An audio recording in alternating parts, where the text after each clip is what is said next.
वक्त की बड़ी खबर आपको बता रहे हैं। बिहार में एनकाउंटर की कार्रवाई से विपक्ष घबराया हुआ है। आपको बता दें, अपराधियों के खिलाफ लगातार कार्रवाई जारी है और इसी के चलते सम्राट चौधरी बार बार अपराधियों को अल्टीमेटम दे चुके हैं कि किसी भी तरह के अपराध को बर्दाश्त नहीं किया जाएगा, जिसके कारण विपक्ष की बौखलाहट अब खुलकर सामने आ रही है। विधान परिषद में उन्होंने साफ साफ कहा है कि ये एनकाउंटर की कार्रवाई जो है फर्जी है और सम्राट चौधरी पर कई तरीके के सवाल उठाए हैं। इस मामले में ज्यादा अपडेट के साथ मेरे साथ जुड़ रहे हैं मेरे सहयोगी नवेंदु जी। सर, एनकाउंटर एक्शन देखने को मिल रहा है बिहार में, लेकिन विपक्ष परेशान क्यों है? देखिए, विपक्ष का जब दौर था तब बिहार को जंगल राज से नवाजा गया था और ये पटना हाई कोर्ट ने कहा था। और आज के दौर में जब तड़ातड़ एनकाउंटर हो रहे हैं और बड़े बड़े माफियाओं का बिहार से पलायन हो रहा है, दूसरे स्टेट में जाकर पुलिस एनकाउंटर कर रही है, तो आरजेडी वालों को बहुत ज्यादा समस्या हो रही है। क्योंकि इसमें से कई लोग आरजेडी के निकल रहे हैं, जिनका बैकग्राउंड आरजेडी से है, जिनके परिवार के लोग आरजेडी से जुड़े हुए हैं। अभी हाल ही में 2 दिन पहले एक एनकाउंटर हुआ था, आरजेडी नेता के बेटे का एनकाउंटर हुआ था और आप बताइए कि उसने पुलिस पर फायरिंग की थी। और आरजेडी जिस तरीके से विधानसभा में लगातार एनकाउंटर पर सवाल उठा रही है, वो आरजेडी पर ही सवाल उठाता है कि आपके दौर में एक समय में माफियाओं को, अपराधियों को फ्री हैंड था कुछ भी करने की। अपराधी किसी को कुछ भी नहीं समझते थे। आज जब उन पर एक्शन हो रहा है, योगी मॉडल के तहत एक्शन हो रहा है, बिहार में सम्राट मॉडल को नया नाम दिया गया है और इन लोगों के पेट में दर्द हो रहा है। आप देखिए कि जो बड़े बड़े एनकाउंटर हो रहे हैं उससे लोगों के बीच क्या मैसेज जा रहा है कि सरकार जो वादे कर कर सत्ता में आई थी शायद उस दिशा में आगे बढ़ रही है। क्योंकि अगर कानून व्यवस्था स्थापित करना है तो एनकाउंटर के बिना वो असंभव है।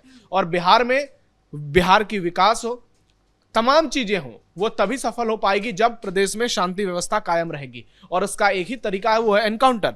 इसलिए सम्राट चौधरी ने पुलिस को फ्री हैंड दे दिया है और उन्होंने सार्वजनिक मंच से यह ऐलान किया था कुछ दिनों पहले कि मैंने पुलिस को फ्री हैंड दे रखा है और यह तक कह दिया था कि जिन पुलिस वालों को गोली चलाना नहीं आता वो नौकरी से इस्तीफा दे दो।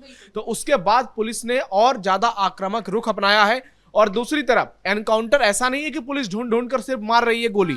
जो अपराधी जिनके साथ मुठभेड़ होती है उसके बाद कई सारे ऐसे अपराधी हैं जो पुलिस पर फायरिंग करने लगते हैं, पुलिस पर गोलियां चलाते हैं और ऐसे में पुलिस जब जवाबी कार्रवाई करती है तो इन लोगों के पेट में दर्द होने लगता है। लेकिन इस कार्रवाई को फर्जी बताना कितना सही है? देखिए, इनके कहने से कुछ फर्जी नहीं हो जाता है। हमारे पास पूरा डेटा है कि नई सरकार बनने के बाद 3 महीने में कितने एनकाउंटर हुए हैं। वैसे तो एनकाउंटर 20-25 से ज्यादा हो चुके हैं, लेकिन जो 10-11 बड़े एनकाउंटर हैं वो आपको हम बता रहे हैं जिस पर आरजेडी सवाल उठाती है। और इन्हीं में से एक एनकाउंटर है जिसका जिक्र अभी आरजेडी नेताओं ने विधानसभा में किया है। आपको बता दें कि 31 दिसंबर 2025 बेगूसराय के तेघड़ा के नौनपुर गांव में पुलिस के साथ मुठभेड़ में 50,000 रुपए का इनामी नक्सली दयानंद मालाकार उर्फ छोटू मारा गया। और इसी दयानंद मालाकार के लिए तेजस्वी यादव के विधायक आंसू बहा रहे हैं, फूट फूट कर रो रहे हैं विधानसभा में। अगर आरजेडी की यह स्थिति है तो समझिए ये तेजस्वी यादव निश्चित तौर पर बहुत ज्यादा परेशान होंगे। तो ये 31 दिसंबर की घटना है जो कि नए साल के पूर्व रात पर थी और इसी को लेकर आरजेडी नेताओं के आंसू देखने को मिल रहे हैं। आप देखिए कि जब सरकार बनी 14 नवंबर को, उसके बाद से 21 नवंबर 2025 बेगूसराय के साहेबपुर कमाल के शालिग्राम गांव में पुलिस के साथ मुठभेड़ में इनामी अपराधी शिवदत्त राय घायल हो गया। इसका एनकाउंटर किया गया था। उसके बाद 2 दिसंबर 2025 छपरा के मांझी में शराब माफिया अजय राय का हाफ एनकाउंटर किया गया। पुलिस की फायरिंग की आवाज सुनकर तस्कर सुकाश कुमार ने यहां पर सरेंडर कर दिया। इसके बाद 11 दिसंबर 2025 बेगूसराय में तैनात बैंककर्मी अनिरुद्ध कुमार से रंगदारी मांग रहे कुख्यात राकेश कुमार का पुलिस ने एनकाउंटर कर दिया। उसने 10 लाख रुपए की रंगदारी मांगी थी। यानी बिहार में अब वो दौर चला गया जब रंगदारी सिस्टम था। अभी भी होता है, कई जगहों पर होता है, लेकिन उस तरीके से नहीं होता है जब लालू राज में जैसे होता था। 18 दिसंबर 2025 छपरा के डॉक्टर सजल कुमार को अगवा करने की कोशिश के मामले में आरोपी मांझी उर्फ अरुण राय का पुलिस ने एनकाउंटर किया और इसके दोनों पैर में गोली मारी गई। 31 दिसंबर 2025 बेगूसराय में दयानंद मालाकार का एनकाउंटर हुआ जिसके ऊपर ये लोग बार बार विधानसभा में आंसू बहा रहे हैं। फिर 2 जनवरी 2026 को पटना पुलिस और एसटीएफ की टीम ने 50,000 के इनामी कुख्यात कॉन्ट्रैक्ट किलर मैनेजर राय को एनकाउंटर के बाद गिरफ्तार किया। ये एक और बड़ा एनकाउंटर था। इसके बाद 11 जनवरी 2026 पटना के मनेर में पुलिस ने कुख्यात नीतीश यादव का हाफ एनकाउंटर किया और उस पर ज्वेलर को लूटपाट के दौरान गोली चलाने के आरोप हैं। 22 जनवरी 2026 को पटना में लॉरेंस बिश्नोई गैंग के शूटर परमानंद यादव का पुलिस ने एनकाउंटर किया। फिर 6 फरवरी 2026 300 किलोग्राम गोल्ड के मास्टरमाइंड, लूट के मास्टरमाइंड प्रिंस को एसटीएफ और पुलिस ने एनकाउंटर में ढेर कर दिया। फिर 11 फरवरी 2026 की तारीख आई, एसटीएफ की अपराधियों से मुठभेड़ हुई, राजीव कुमार उर्फ सूर्या डॉन को पैर में गोली मारी गई, इसका एनकाउंटर किया गया। अभी 2 दिन पहले आरजेडी नेता के बेटे का एनकाउंटर किया गया, जिसने जामताड़ा के जैसा ठग साम्राज्य खड़ा किया था बिहार में। और आप देखिए कि लगातार एनकाउंटर देखने को मिल रहे हैं। ये 10-11 बड़े एनकाउंटर हैं, जिससे बिहार के अपराधियों में बेचैनी है और कई अपराधी बिहार छोड़कर भाग रहे हैं। लेकिन एक सवाल ये भी उठ रहा है कि अगर अपराधियों का खात्मा हो रहा है तो विपक्ष इसके लिए क्यों रो रहा है? देखिए, सरकार के लोग बार बार आरोप लगाते हैं कि विपक्ष जो है वो माफियाओं को संरक्षण देता है। चाहे उत्तर प्रदेश की बात हो, आप देखिए यूपी में मुख्तार अंसारी, अतीक अहमद, इन लोगों का सरकार से जुड़ाव सीधा तौर पर सामने आया था और इसलिए योगी आदित्यनाथ ने कहा था कि ये सत्ता के द्वारा पोषित माफिया हैं। उसी तरह बिहार के कई ऐसे बड़े आरोपी अपराधी हैं जिनका आरजेडी से संबंध है। कुछ लोग सत्ता पक्ष से भी संबंध में हैं। अनंत सिंह को लेकर भी लोग कहते हैं कि नीतीश कुमार ने उनको टिकट दे दिया, हालांकि अनंत सिंह अभी जेल में हैं। कई ऐसे विधायक हैं, कई ऐसे सांसद हैं जिन पर बड़े बड़े मुकदमे दर्ज हैं।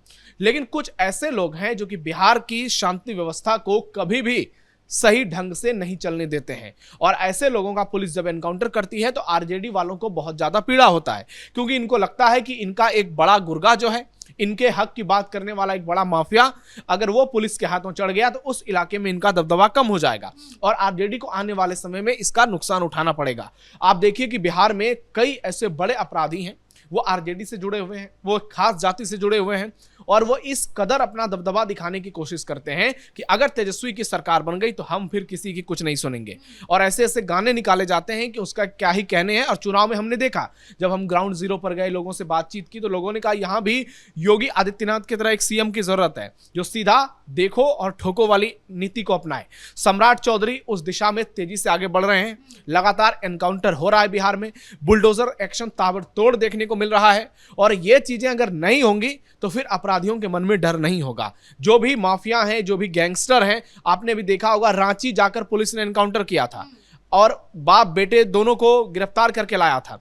तो ऐसे में बिहार में हर दिन कुछ ना कुछ ऐसी खबरें आ रही है जो उन लोगों को परेशान कर रही है जो माफियाओं के दोस्त हैं, जो माफियाओं को संरक्षण देते हैं। और विधानसभा में तो इसकी तारीफ होनी चाहिए कि अगर सरकार के इशारे पर पुलिस ने एनकाउंटर किया है तो इससे आम लोगों को राहत मिलेगी। जो सड़क पर लूटपाट गुंडागर्दी मचाते थे उन लोगों का दबदबा कम होगा और बिहार की विकास इसी से जुड़ी हुई है। आज बिहार में कम बिजनेसमैन क्यों आते हैं? क्योंकि उनको शुरू से उस प्रकार का माहौल नहीं मिल पाया। लालू यादव के दौर के बाद नीतीश कुमार की सरकार में कुछ ठीक हुआ, लेकिन अभी भी बिहार इंडस्ट्रियलाइजेशन के मामले में, निवेश के मामले में बहुत पीछे है और इसका एक बड़ा कारण यहाँ को लेकर उनके मन में डर सताता है। अभी आपने देखा होगा चुनाव से पहले कैसे विजय खेमका का एनकाउंटर हो गया, बहुत सारे उनकी गोली मारकर हत्या कर दी गई, हॉस्पिटल में घुसकर मार दिया गया। तो ये चीजें जो है ये डराती है बिजनेसमैन को जो निवेश करने के लिए आते हैं। नीतीश कुमार के शासन में चीजें ठीक जरूर हुई है, लेकिन अभी बहुत काम करने की जरूरत है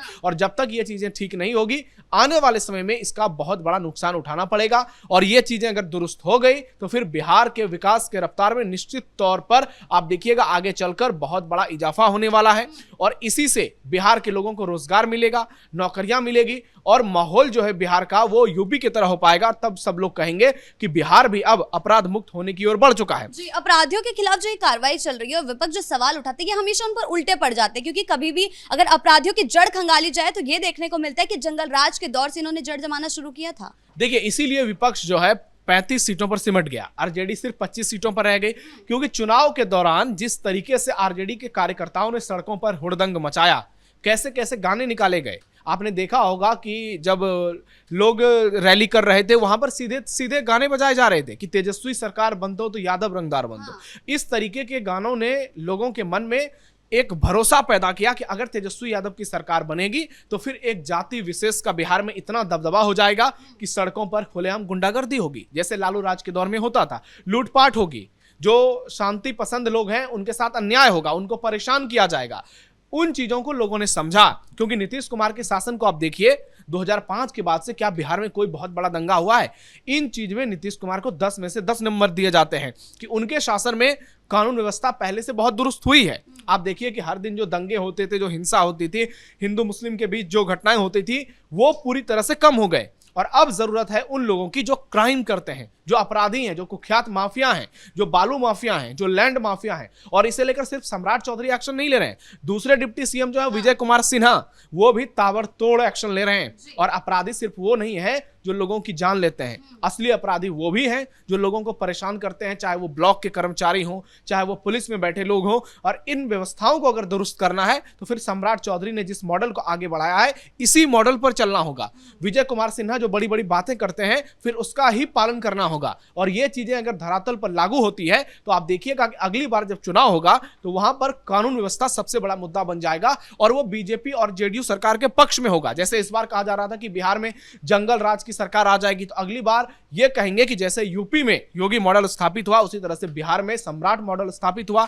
और आज के दौर में बिहार में कोई भी अपराधी, कोई भी माफिया खुलेआम गुंडागर्दी नहीं कर सकता है। अगर वो करेगा तो फिर उसका एनकाउंटर होगा, उसके घर पर बुलडोजर चलेगा। जी, बहुत बहुत धन्यवाद आपका इन तमाम जानकारियों के लिए। तो कुल मिलाकर यूपी की तर्ज में अब बिहार में भी लगातार अपराधियों के खिलाफ कार्रवाई देखने को मिल रही है, चाहे वो बालू माफिया हो, शराब माफिया हो या किसी की जान लेने वाला अपराधी। अब उनके खिलाफ लगातार ताबड़तोड़ कार्रवाई यूं ही चलती रहेगी, चाहे विपक्ष कितना भी सवाल उठा ले, वो उल्टा इन सवालों के कटघरे में खड़ा हो जाता है। ब्रेकिंग न्यूज में फिलहाल इतना ही। कैमरा पर्सन राजकुमार के साथ मैं शिवानी अतुरी, कैपिटल टीवी बिहार।